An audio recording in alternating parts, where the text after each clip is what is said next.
I'll take my cue from you. Okay. But wait, Joanna, are you still there? Go ahead, Darin. We're letting people in, and when do I start? You'll just tell me when to start, or? People are filing in. I will wait. I'll let you know when to start, actually. Okay, it's a good number. We have what, 48, 49, 50? They're listening to you. Oh, really? Yeah, this is like the exciting green room preview where we should be saying really like indiscreet stuff. That was like before. gossiping or something. Darin, are you in Brooklyn? I am. Are you? Weirdly, I'm on the Jersey Shore. For what?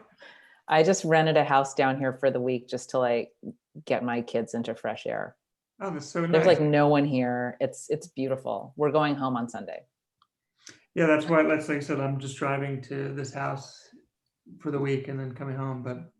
Okay, sorry. I say go for it, Darin. Okay. We'll talk later, Susan. We'll stop chatting. Thanks, everybody. On behalf of NYU and Joanna Yaz and Deborah Landau and the Creative Writing Department, I'm Darin Strauss. We're very excited to be here with Susan Choi. Am I frozen? I feel like I'm frozen. I can hear you. Okay. You're a little stuttery, but. Yeah, I don't know if that's me or the technology. But I'll just give a quick intro and then Susan's going to read and we'll do Q&A after. I'll ask her some questions and then you all in the audience can put questions forward too. But we're very excited to have Susan here. When I think of Susan Choi, of the great career and great talent, I'm reminded of two stories, one from my life and one from the pages of American literature. First story, after my first book came out, I was in Florida on some event thrown by Barnes and Noble when the words Barnes and Noble meant something besides a hulking skeleton washed up on the shore of American capitalism. An executive from the company said something to me, and it was, the difference between literary fiction and commercial fiction, she said, is that commercial fiction is read in a page-turning way and literary fiction is read slowly. I'll come back to that.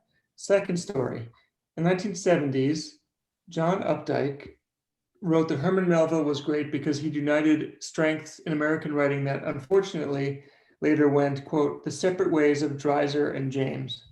Dreiser, who understood the advantages of thrill ride storylines, was also America's first post-Civil War writer, really to show both poverty and everyday defeat of American morals. He was a social novelist, and he wanted to get at the full spectacle of our native life via blood and thunder plots. His greatest story is a page turner, an American tragedy. And in that novel, Dreiser laid out the materials of American tragedies to come, wealth and poverty, murder and court cases, the things we want or fear. Henry James, on the other hand, didn't write much about what his contemporaries feared, but what they actually lived through, conversations in drawing rooms. And he did so as an elegant stylist, a world-class noticer. So what does this have to do with Susan Choi? Well, after that Barnes & Noble woman told me that nonsense about fast and slow books, I thought it would be a worthy endeavor to spend the rest of my career trying to prove that statement false. Couldn't books be literary and still compel you to read them quickly? And soon after I had that idea, I read the work of Susan Choi for the first time. It was her second novel, American Woman, a finalist for the Pulitzer, a novel about the 1974 kidnapping of Patty Hearst. And here it was, that thing I was trying to do, call it full dress fiction. This is really important. For fiction to do what it can do better than nonfiction books, better than reality TV, video games, and comic books for that matter, it can't give up its attention to psychological detail and subtlety, the pervading receptivity that Woolf would call navel-gazing, big stories that excite the American subject, and writers who bring the satisfactions of drama through style. That's what's needed. Narratives, as James said, on which nothing is lost. Susan did that with American Woman, and again with A Person of Interest, an exploration of a killer with similarities to Ted Kaczynski, and again in My Education, an intense look at love and sexuality, and most recently, and very brilliantly, with the National Book Award winner, Trust Exercise. Trust Exercise is a hard book to summarize. It sort of reinvigorates the coming of age story by adding massive plot swerves. It also examines the ideas of creativity and the student-teacher perplexed. It's also a metafiction. It's both moving and experimental because its experiments don't come at the expense of its emotions, and its emotions don't overwhelm the novel's intense intellection. And so I'm very excited to hear what she has in store for us because she's going to read something new. So it's my pleasure to get off the screen and introduce Susan Choi. Wow, thanks, Darin. Thanks for that. Thanks for that really nice introduction. I'm all flustered now. It's great to be here, even in this super weird way. And I did decide to read something new because the last time I read at NYU, which I want to say was 3 years ago, but it might have been 4 years ago. It was either 3 or 4 years ago. I just taught 3. Was that 3 fingers? Wow. Okay. Thank you. Time has gotten weird. So it was 3 years ago, and I think, just recently taught a seminar, and I felt very secure, I guess. I felt very at home, and it was really nice. We were in the Vernon House, the Lillian Vernon House, and it was very intimate. And I decided to read unpublished work off of pieces of paper, which I never do. It's weird hang up that I have. I'm like just a control freak, and I never want to read stuff that isn't like, freaking like polished within an inch of its life, and that I haven't like already had like a bunch of neurotic second and third and 15th thoughts about. But for some reason that night I decided to read from unpublished work, and afterwards, like, man, I felt so bad about having done it. I was like, I should not have done that. But it was actually all right. I actually had read from Trust Exercise, and people were incredibly receptive and generous. And I think it was mostly like my neurosis that caused me to feel really bad afterwards. I was then buoyed up and reassured. So I decided this morning, I was like, I'm going to be back at NYU, even if virtually, like, I'll just do it again. And again, freak myself out by reading something that I've never yet published. And afterwards, I don't know, Darin, I'm probably going to feel really bad. And maybe you'll have to help me. But I'm really grateful for this space, because just NYU does feel like one of my homes. So without further ado, I'm going to read this unpublished stuff. And I can't see you guys cringing and wondering why I decided to do it. So all the better. I'm not going to give any context at all. I hope it's not too confusing. No, I'll give a bit. The narrator is Anne, and she's a wife and mother. And Louisa is her daughter. And Tobias is someone else in her life. End of context. Louisa had met Tobias 2 summers ago, a secret Anne had foolishly assumed Louisa would not notice, let alone fail to keep. At that age, Louisa seemed to Anne the lucky prisoner of her own waking dreams. Things happened around her, over her, under her, and she kept on gaping, enraptured, at a mason jar full of trapped bugs, or whatever the dream of the moment might be. And Louisa had been newly 7, and Tobias not quite 17. As good as a 10-year age difference, which ought to be more than enough to confer invisibility on each child in the eyes of the other. If Anne expected anything apart from obliviousness, it was indifference. Certainly not Louisa's hostility, the startling decisiveness with which she complained, "I don't like him." Anne had taken them strawberry picking. What had she thought she was doing? If someone like, for example, a psychiatrist posed the question, to say something, Anne would have said the best she could. But in the privacy of her own thoughts, she had no better answer. Nor had she afterward thought of the far better thing that she should have done with them. Strawberry picking.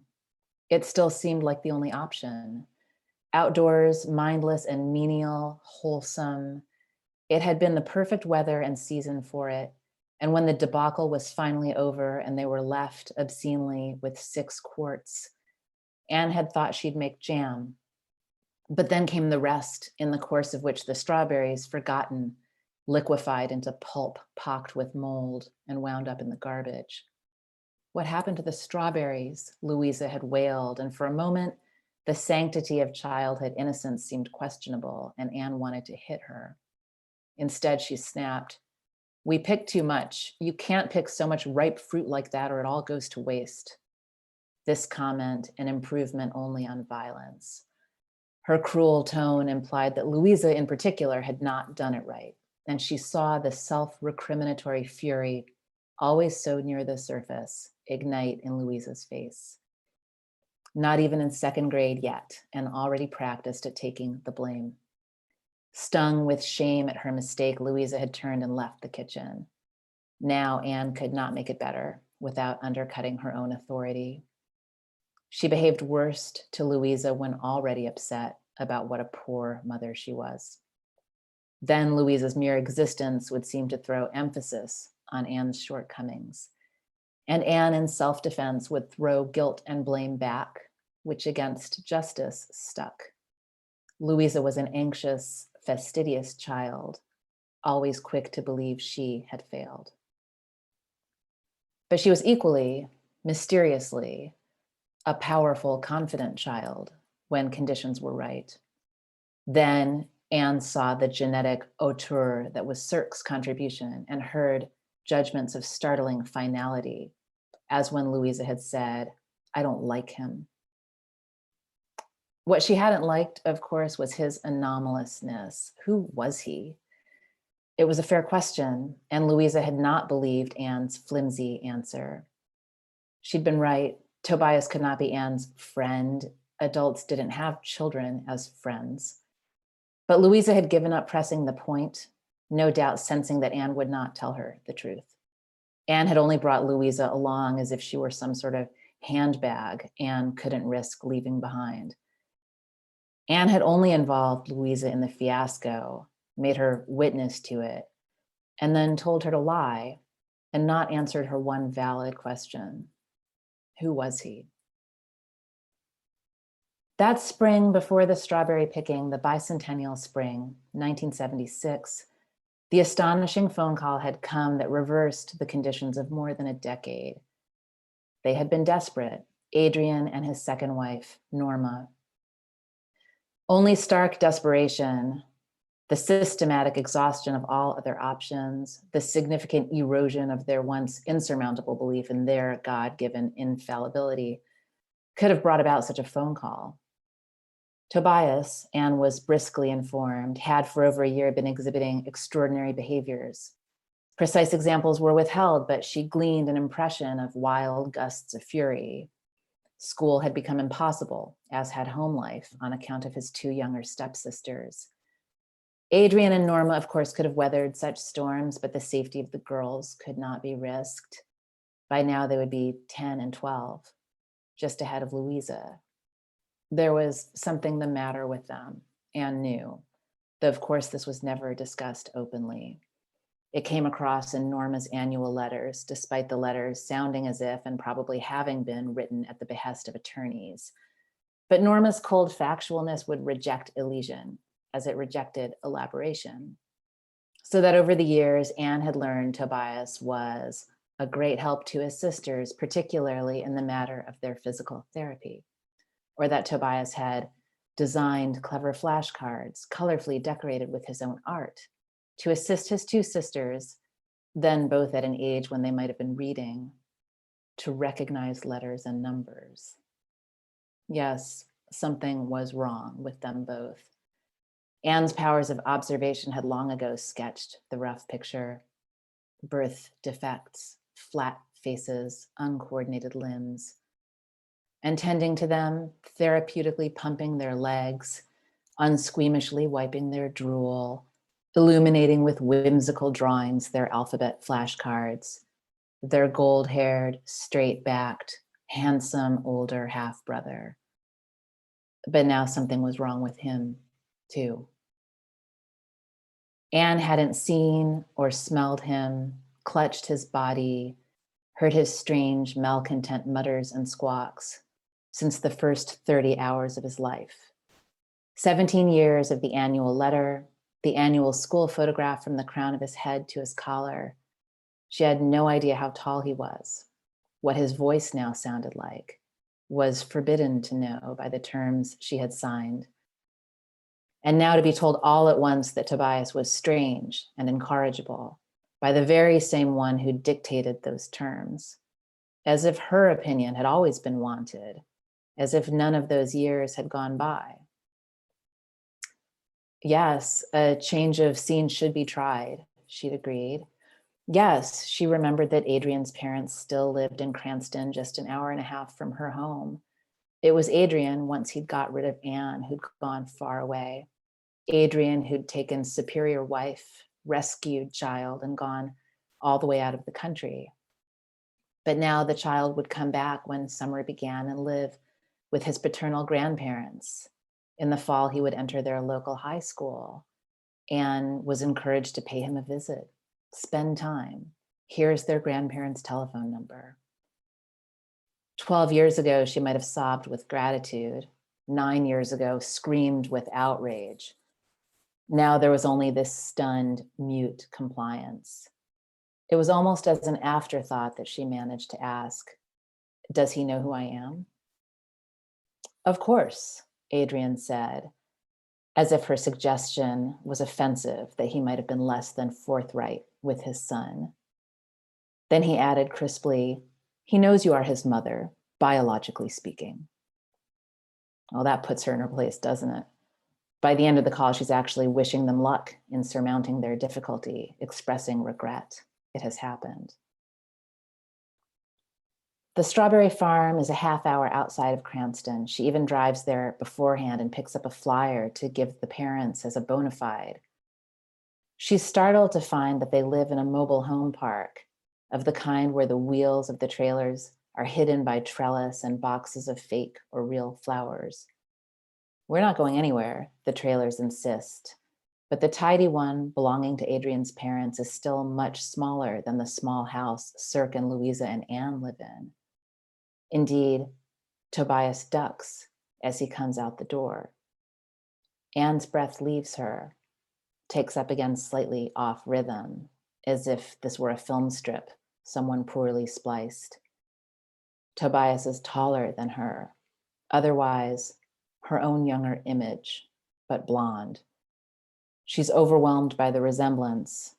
Even Adrian's parents, whom she never knew, whose idea of her is entirely Adrian's making, so that its disadvantageousness to her, she's sure, couldn't be overstated, seem odd. They say little, but stare back and forth, as if at a pair of celebrities. "Toby, won't you give Anne a kiss?" rasps the old woman after a moment. Jeanette is her name. Her stooped, barrel-shaped husband, Roland. They are old, slow, heavy, and they live in a very small mobile home. The unfitness of the arrangement unnerves Anne profoundly. For a moment, Adrian's judgment that has so demeaned her and misshapen her life comes seriously into question. Despite that judgment's concluding so strongly against her, she's had to believe it was sound. Tobias pecks her cheek as if she were an ant, reaches down and shakes Louisa's hand, oblivious to or politely ignoring Louisa's instant effusions of hatred. Can Louisa discern the resemblance? Anne prays she can't. Any adult with eyes could, but Louisa's only just 7. She's not even been 7 a month. Just this year, she argued with Anne that their black and white TV showed color pictures. But it has to because I can see them, Louisa had said. I can see that Big Bird is yellow and Oscar is green and his trash can is gray. I can tell. Louisa climbs into the back seat again while Anne explains to Jeanette and Roland in excessive detail where the strawberry farm is located. No, she can't judge this arrangement. There must be good reasons, though the main reason, Tobias's explosive behavior, seems impossible. In the car, he stares ahead, remote and self-contained, as if riding a bus. Anne can't stop prattling on about the scanty features of the region, the possibility they'll see an Amish buggy on the road, They don't. The presence, not far off, of a state park with a nice lake for swimming. Tobias says nothing, but his silence is ambiguous.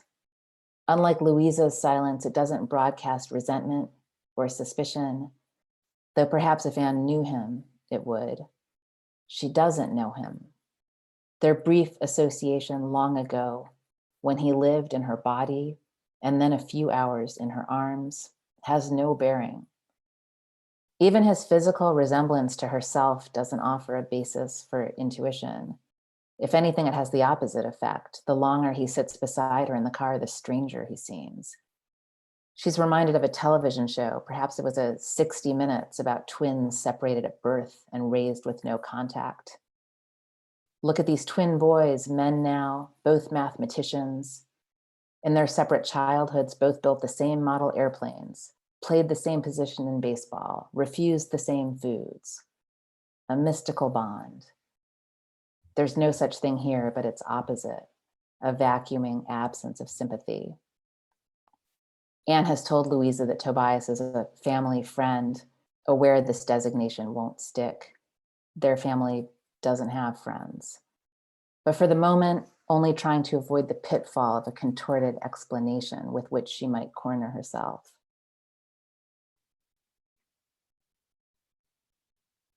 At the strawberry farm, they're given their baskets, pointed to the rows least picked over, warned that on the far side of the field, on the property line, is an electrified fence, behind which they'll see horses. So don't try to pet them. There's warning signs, but we still like to mention when folks got young children, the woman tells Anne. Anne feels this woman is making a rather big show of her kindness, scorching them with the beams of her approbation while likely thinking, what a handsome blonde boy, the very likeness of his mother. And what a scowling and dark little thing. That one must be adopted. It's still early in the morning, 9:30, the farm having just opened. They have the fields to themselves as they wander the rows, greedily and indiscriminately picking, Tobias with particular speed, as if there's a quota that buys him his freedom, as if Anne had put him to work. Enjoyment seems impossible. The sun already feels like noon. There's no shade anywhere. Anne hears her voice inexhaustibly nagging. Oh, here's a good one. Look, Louisa, how big. This one's shaped like a heart. These are going to be so delicious. Have you tried one yet? I think it's all right if we each sneak just one. Periodically returning to the edge of the field, trading full buckets for empties, noticing that each time they resume, Louisa strays a little farther away. Now she's a dozen rows over, her curtain of black hair hanging down, hiding her face. Louisa, Anne calls, don't go close to that fence. I know, Louisa says irritably. I'll take them, Tobias says of the newly full buckets, and it might be the first time he's spoken. Runnels of sweat sting Anne's eyes. She fills her bucket again, finds an empty one, straightens up. When she does, she sees Tobias some distance away, upright also and empty-handed now, no longer picking, just walking along between the rows. An air of leisure that he hasn't shown before. Anne's chest lifts. Perhaps he likes it. Perhaps whatever has gone wrong with him will be soothed. As if to scold such extravagant hopes, her heart quickens with apprehension. Where's Louisa? But Louisa's the opposite way, between Anne and the tent of the farm stand where the proprietress sits.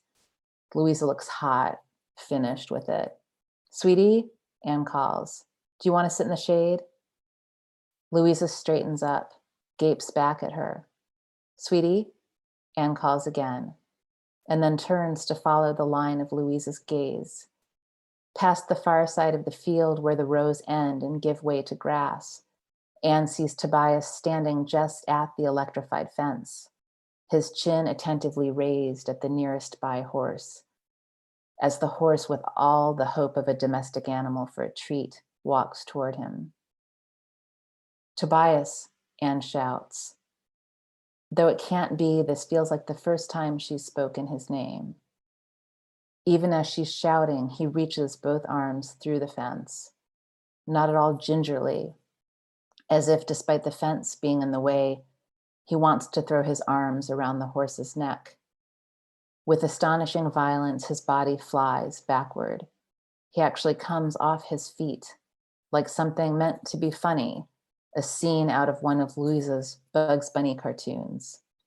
He lands hard on his back in the grass with an audible thump that Anne feels like a blow to her chest and that steals the air from her lungs so that she can't even call audibly as she runs.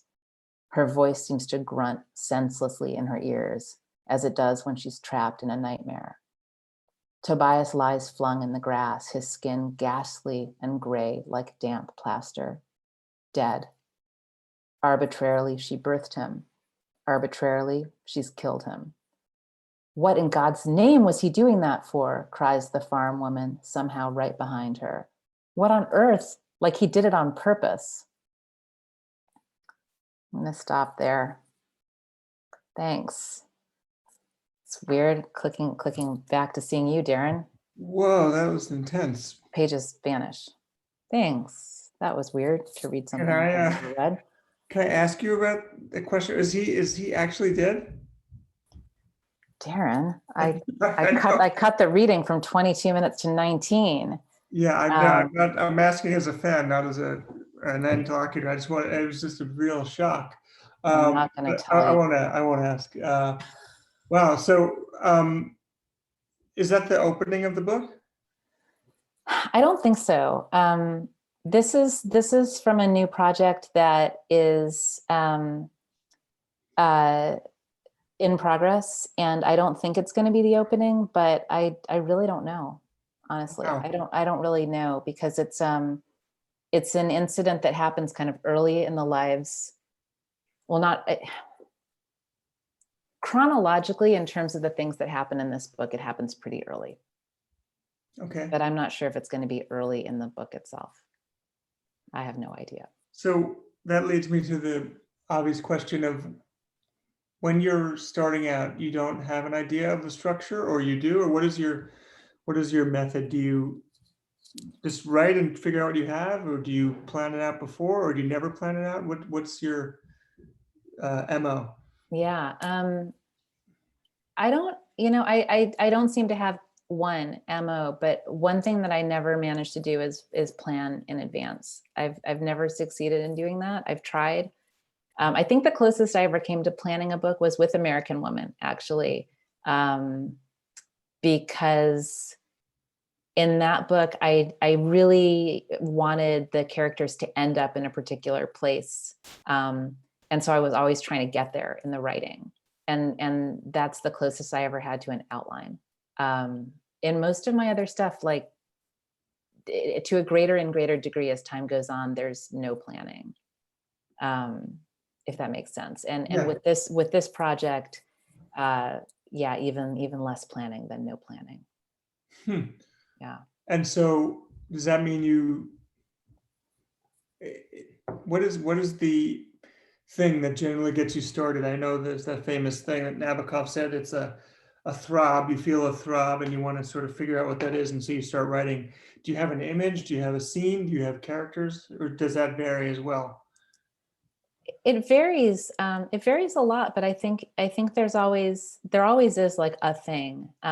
Sometimes it's a situation, like with Trust Exercise, it really was the scene that ended up being almost the first scene in the book. It's the drama students crawling around in the dark, and two of them who have a thing for each other sort of grope each other in class. And I'd started with that scene, not knowing that would be a book, but just kind of wanting to write that scene. And was that something that was based on something that happened to you, or you just had the image, you had a dream, or how does something like that come to you? Well, as is generally known, I actually did attend an arts high school, and I was in the theater department. And when we were students in the theater department, we actually did all sorts of really wild exercises. And they included that one. That was a thing that we did. We fell off tables, and we rocked each other like newborn babies and mothers, and we crawled around in the dark pretending that we were creatures emerging from a swamp who had no idea of what the world consisted of. We did really weird stuff, and it was and we also did things that felt like deeply weird that ultimately were normalized. Like, we did a lot of yoga. And I remember as a teenager thinking that it was really weird to like lie on the floor pretending to be dead in the dark. And then, not long after, in my adulthood, I would be doing corpse pose in a yoga class going, oh yeah, this. So it was one of those things that we did in acting class that I had always been struck by for its strangeness and like its potential to be a weird scene. And this one tonight, did you just conceive of the accident with the horse first, or? This is, this scene is based on a childhood memory of mine that no one can really put a finger on. I feel like I saw this, and no one seems to really know what I'm talking about. And I don't really know when or if this really happened, but I'm often really attracted to things that happened in my world when I was too young to understand them. Like, American Women actually came out of my fascination with the Patty Hearst kidnapping, because I remember it from the news when I was, I don't know, 5 or 6 years old. I remember seeing that security camera footage of the bank robbery on the news, and I didn't understand what it was. It was terrifying to me. It was kind of like a nightmare that I had. And I think that as an adult writer, things that always feel somewhat mysterious, or that, things that are like memories where like one corner of the room is illuminated and the rest of the room is dark. I always sort of want to know like what was in the rest of the room, if that makes sense. Like, there's this sense of mystery that I find motivating. And so I do have a vague experience of, someone approaching too closely to a fence that had an electric charge in it and getting hurt or something. It's one of these inchoate memories that I've kind of wanted to like flesh out for my own satisfaction. Mm-hmm. And just because we have so many writers watching, if you don't know where it's going, I'm assuming someone asked here, when you start a book, do you know the ending? I'm assuming the answer is no, because you don't know where you're going necessarily. So do you then amass a great amount of pages and then try to structure it, or does the structure become apparent as you go? Do you find yourself shuffling scenes around a lot to make them make a dramatic sense? Yeah, but all of those things have happened. Like my first 2 books were really written sort of almost like you would put together a patchwork quilt, where I kept writing different scenes and moments and things that would happen. And the only thing that connected them all was, the characters and kind of like a very, very broad timeline, but I didn't have any understanding of how to make a novel. And actually, with my first novel, I was trying to write short stories. I was in an MFA program, and I just kept trying to finish something to bring to workshop, and I never did.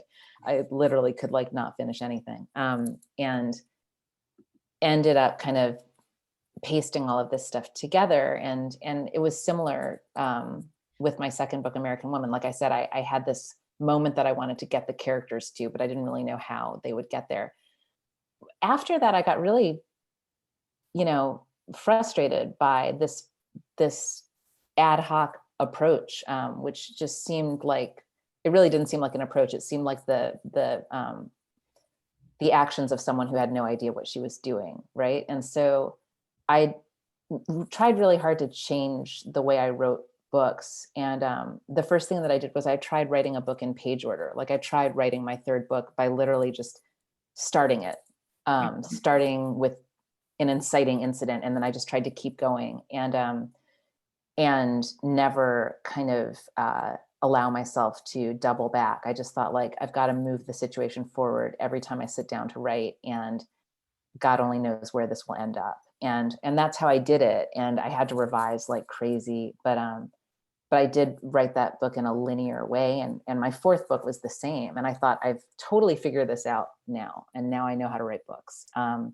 And I couldn't do it again. And Trust Exercise emerged really from my total inability to write a fifth book in the way that I'd written the third and fourth books in order, following a situation. I just couldn't make anything work. And Was that and terrifying to you to have to oh, figure out a new methodology? totally terrifying. Yeah, it was terrible and depressing. And and I was in significant despair about it. But what was weird about Trust Exercise was it was never the book I was trying to write. I was trying to write a different book that wouldn't ever work. And every time I was deeply frustrated by that book, I would kind of sneak off and like add to this Trust Exercise file that was literally just for fun. And it was kind of just material that was accumulating.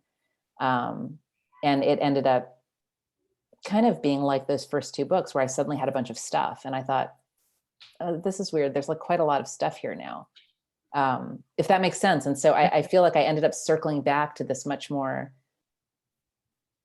piecing things together and just kind of trying to shape something out of a big pile of material. And that book that you were working on at the same time was Trust Exercise. Is that something you'll excavate at some point, you think, or? I don't know, to be totally honest, Darin. Like I've been trying to make that book work for like 8 years, and I can't figure out how to make it work. It doesn't, I mean, if it got you to a Trust Exercise, then it's, it served its purpose anyway. So It's just it's like, so good and such a success, I mean. well, thanks. I mean, yeah, well, but it's funny because like it's a hard thing to imagine doing again, like kind of accidentally writing a book because you're avoiding another book. Yeah, no, I can imagine. I mean, It's hard to set out to do that. Yeah, I told my students this. My book that is recently out is 300 pages. It was originally 600 pages, and I just had to cut out a whole storyline, and that was so painful. But I think that was just what it took. But Yeah. you would never want to do that again. But you see how I guess it works Right, out. right. You would never want that to become like the way you do it every time. Exactly. Let's see. Do you feel, I'm just looking at the questions here. Do you feel other arts have affected your writing, and how can we look to other forms of art to inform our writing? Do you find that, or do you practice other forms of art? I mean, you went to a school for the performing arts, I guess, right? Yeah, I did. And I don't practice that art because I'm so terrible at it. I was like the worst ever acting student, and became like the best ever costume maker because I actually hated being on stage. But yeah, I think other arts are really important to my work, which sounds so pretentious, but in ways that are hard to kind of articulate. And it's changing all the time. I used to watch movies all the time, and I think that I loved the movies, and I just don't really watch movies anymore. But when I was younger, in my teens and 20s, I watched movies constantly, and actually wanted to major in film studies in college, and was really interested in film. And I think that the way that films narrate kind of got under my skin, and I definitely think cinematically sometimes when I'm writing, and kind of wish that I could be making a movie with my words. I think that other ways of making art are influential to me, if not to my art itself. Like I've tried to be much less hung up on like the linearity of my process. Like I talked about writing these two books in page order, and then it stopped working. And the point at which it stopped working, I realized that like it's okay to have like a lot of different things lying around in your studio, or in my case, like on my desktop at any given time. And Right. And I think about visual artists and the fact that like when I go into an artist studio and see a lot of different things lying around, that to me looks really vital. And it looks like they're working through something. It doesn't look like a lazy artist who doesn't know what they're doing. So I try not to feel that way about myself, like to think like, oh, you have 5 things started and nothing finished. How terrible. Like, and now I try to think like, that's great. That's okay. Yeah. It's funny. I started to be influenced by music in a weird way. I never thought I would be before, but like just the intensity of some performances, you realize, oh yeah, you have to just bring it. Or like, I just heard a string quartet piece that was had this incredible, crazy, frenetic beginning, and then went really calm. And I thought, oh, that'd be a cool way to start a book, Yeah. Yeah. Those shifts of tone. Yeah. Well, I mean, that was one of the cool things about trust exercise. I feel like you had these really cool shifts. So I know we're at 8:45. I should ask some other questions. If you could tell your younger self writing advice, what would it be? Try to write more regularly, and don't be so hung up on what you write. Just try to write stuff every day. Stop waiting for a good idea.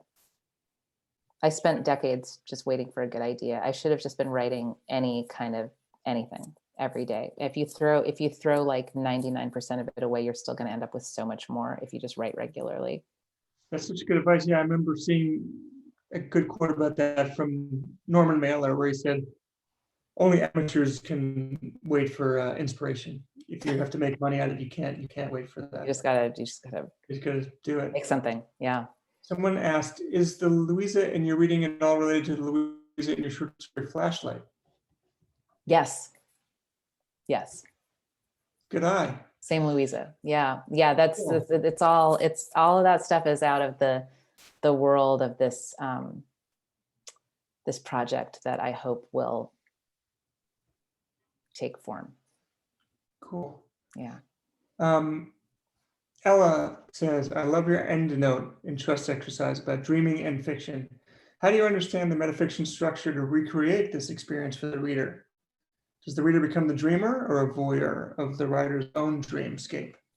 Oh, wow. That's such a cool idea. I love that. Yeah. I think I hope both, actually. And by which I mean, the reader, I think, is a voyeur or a witness to what's going on in the writing. But I think also it's always my hope that in something that I write, the reader is going to end up making associations and creating meaning out of it that I didn't intend or anticipate. And that's always, to me, a good sign. So if the reader is interpreting the dream differently, that's a plus. Yeah, it's a great answer. Yeah, great question. Thank you. Do you see yourself in Sarah from Trust Exercise? And is there significance to why all the sections are titled the same as the book? I see myself in both Sarah and Karen, in good ways, as well as, I guess, bad. Yeah, and there's certain particularly unattractive aspects of Sarah that are things that I really dislike about myself that I put in there just to give myself a hard time. Sarah's kind of like emo, narcissistic self-absorption, and her little notebook. And she has a tick with her hair that Karen really hates, and I do that with my hair, and I really hate it. I hate wow. I do it. So that's it's my tick with my hair and me hating it. Like that's therapy, but that's almost like anti-therapy, where you're just sort of beating yourself up, and it's like, yeah, it's like a harsher version of AA, where you just get in front of a crowd and tell embarrassing things about yourself. Yeah, all the things that you dislike about yourself. Why all the sections are titled the same as the book? I wish I could take credit for that. I really love that when the book was in manuscript, the sections were just numbered because it was the easiest way for me to keep track of them. So it was the first and the second and the third section. My agent, when she read the book, pointed out that numbering them didn't actually make sense in the context of the book, right? Because the book starts out and then you discover that this thing that you've been reading is a narrative, and it kind of gets interrupted or disrupted by the kind of hijacking presence of Karen, who comes in and is like, stop reading that and listen to me instead. Karen doesn't want to be part two of the thing that she hates so much that she herself stops reading it and decides to, like, you know, overwrite it instead. So when my agent pointed that out, she was like, we can't number these sections because it actually contradicts what the book means. I was like, well, what will we do? And then she said, why don't we just call all 3 sections trust exercise? And I just like fell off my chair laughing. It's a great conceit. It's such a cool conceit. But I was like, you're right, actually, because then the question is, well, which section actually is the book, or are they all the book? And I loved that. And actually that kind of goes back to the previous question about, like, is the reader a voyeur, or are they the dreamer too? I mean, I think my agent's reading of my manuscript was so right on, and she really helped form it in that way by having that interpretation. So can you tell us who your agent is? Jin Ah. Yeah, she's great. I think she's come into NYU sometimes to speak, hasn't she? She has, yeah. Maybe. But yeah, she's fantastic. She's fantastic, yeah. Cool person. I mean, I only know her because she was an assistant when I first started at the Wiley Agency. I'm not there anymore, but, and then I saw how cool she was even then, you know. It also goes back to the question before that, which is, you know, films and how other art forms might influence your art, or you're being influenced by film. I mean, I thought this book was like taking Rashomon to a new level of, it was like, a lot of people have tried Rashomon, but I feel like you moved the ball forward a little bit in this one. It was like more, it was taking that idea and making it even more philosophical in a way. So I don't know if that is something that was a touchstone for you or not. I mean, it's a touchstone, not in a very, of course I know the film, I'm really flattered. It's not one of my sort of top 5 films, but it's right. Such a, I mean, it's not even a film, it's also like an idea, right? That film. And so thank you, I like that. How long did it take you to write your first novel? Oh man, a really long time. It depends on what you count. I started working on material that ended up in that book when I was a grad student at Cornell, and that I mentioned that earlier. I was constantly trying to finish a story for workshop and never did. Like possibly in 2 years, like finished one thing. It was a very, very tough experience for me. I just couldn't shape anything into anything. And then I left my MFA with kind of this pile of what seemed like garbage to me. And I moved to New York, and then a little while later started kind of looking at that material again, and finally kind of got my arms around it. And all told, I would say from the beginning to the end of the struggle, like 7 or 8 years. I love that. A long time. Let's stick with that for a second, and maybe answer one more after this, because I found that to be the case too.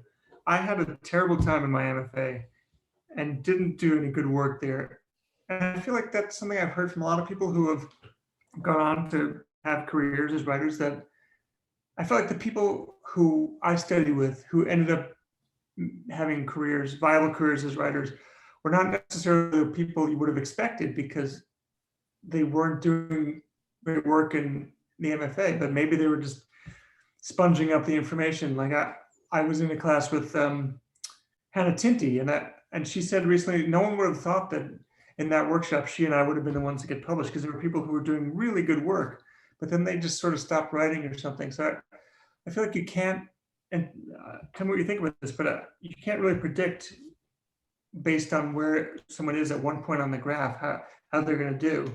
And not at all. That are very discouraging about grad school is that you feel like you have to leave the MFA with a viable book project, but that's not the case. And sometimes like you're there to break down bad habits or to learn new stuff or just to sort of figure it out. And if you don't figure it out by the end, I feel like I wasn't doing anything good in grad school. And I was really discouraged, like you said about yourself. But then very soon after, I was writing much better. It was like I needed to have that period of really bad work. And then I got out and something cohered for me. I don't know if that's the way it was for you. Yeah, I mean, it was very much like that. And I think that it's not only just that it can be really, really hard to do something really, really good in the span of a graduate program, which tends to be a pretty short span of time. But I think the effort to, make good on the fact that you're in a graduate program by emerging with some like brilliant manuscript that's going to like launch your career is counterproductive. Like I actually think it's often actively counterproductive to at least it was for me. And because the MFA program that I was in was like a lot of programs, it was a sort of a culture of the short story, right? Because it was easier to workshop short stories. It was the early 90s. And so it just felt like there were a lot of venues for short stories. I mean, I think it's different now, but at the time it felt like the short story was the thing you were supposed to be writing. I was not good at it. And struggled mightily for 2 years to hammer the stuff that I had into short story form. And it wasn't meant to be in that form. And I didn't know that, I didn't understand that. And so I just kept trying to like smash, what's the cliche, the round peg into the square hole, I guess. Yeah. But I was actively trying to make short stories out of material that wasn't meant to be in that form. And I had to leave and then kind of walk away from it all for a while before I circled back and thought, could this possibly be a novel? Like it had never occurred to me that I might be writing a novel. Yeah, I felt like also trying to do something I wasn't good at because I also wasn't a short story person. Maybe we'll have one last question, although that might be a good place to end, but I want to make sure we get to everybody or as many as possible. So have you ever written something where you didn't do any research, but write purely out of your imagination or your experience? Yeah.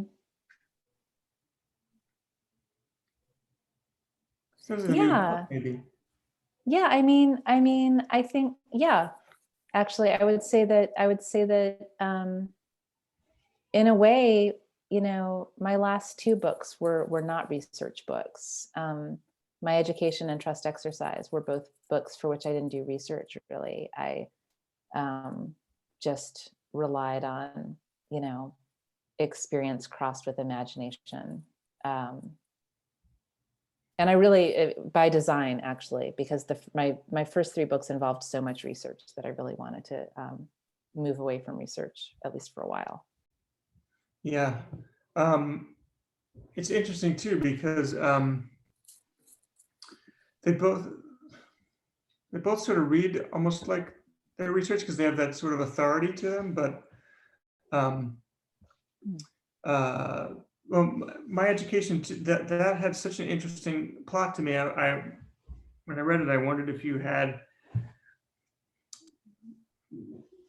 consciously plotted it out or if it was just came to you, because it was great because it seems sort of naughty, but when you're reading it, like when you have to describe it, I was writing this introduction tonight and I was going to sort of describe the plot, and I thought it won't work as a summary, but it really works in the context. I don't know if there's a question there, but I guess I was wondering if you thought more about plotting with that one, or if it just, again, that one just came. I mean, nothing just comes, unfortunately, but the plot of that one really did evolve. It wasn't planned in advance. Although I did have this idea at the outset that I really wanted to write a book that took a big leap in time. Mm-hmm. Just because I like it when Alice Munro does that, when like you're going along in her story and suddenly everybody's 70 and you're like, what like what happened to the intervening 50 years? I love it when she does that. And so I kind of wanted to do that. Yeah, And I sort of do that in that book. I love The Bear Came Over the Mountain. That's the one where it really got me, where there's like, Yeah. I think in the New Yorker, there was a space break, but there's not even a space break in the book. It's just one paragraph, she's 20, and the next she's 70. And has, That's exactly the story I was actually just thinking of. Yeah, Exactly the one. Yeah, it opens and they're young, and then there's a paragraph break and she's in her 70s. and I really don't even know if there's a break in the book. I know there was one that I read in the New Yorker, and I bought the book, and I thought, wow, yeah, it's an incredible trick. Anyway, thank you so much for doing this, Susan. It was really fun to talk with you, and Yeah, it was hear your work.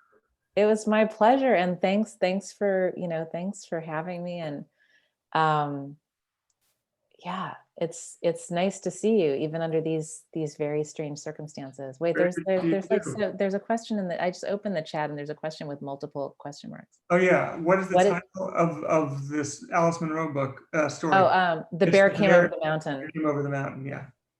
And it was made into a movie. Great, one of the few short stories that I know that was made into a really good movie. Yeah, Sarah Polley made it into a really beautiful movie. Well, good luck with the rest of this book, and hopefully I'll see you soon. Yeah, thanks, Darin. I hope to see you soon in the real world that we live in. And thanks everyone for watching. Good night, everybody. Bye-bye. Thank you.